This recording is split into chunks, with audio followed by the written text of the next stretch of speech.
আসসালামু আলাইকুম। আমরা তো প্রতিদিনই রুটি বা পরোটা খেয়ে থাকি। আজকে আমি আপনাদেরকে রুটি বা পরোটা থেকে ভিন্ন কিছু রেসিপি তৈরি করে দেখাবো।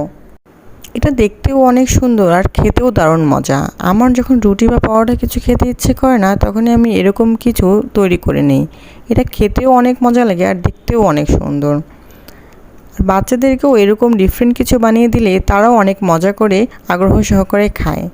আমি এখানে একটা রুটি বানিয়ে নিব। নর্মাল আটার রুটি এটি। এখানে একটা চিজ আমি দিয়ে পরোটার শেপে তৈরি করে নেব। তেমন কিছুই না, জাস্ট পরোটার শেপে এটাকে বানিয়ে নিব আমি। তারপর এটা কাঁটা চামচ দিয়ে ছিদ্র করে নেব যেন রান্না করার সময় ফুলে না ওঠে। এখানে আমি প্যানে একটু ঘি দিয়ে এটাকে হালকা করে ভেজে নেব।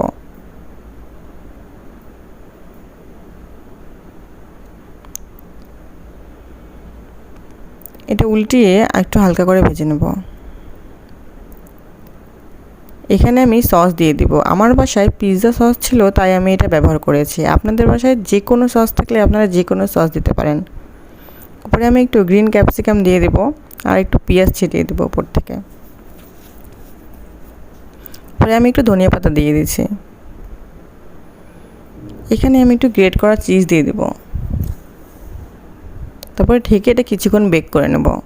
এই যে আমার হয়ে গেল চিজ পরোটা। এটা আপনারা অবশ্যই একবার বাসায় ট্রাই করবেন। এটা খেতে এতই মজা যে আপনারা একবার বানিয়ে খেলে বারবার খেতে ইচ্ছে করবে।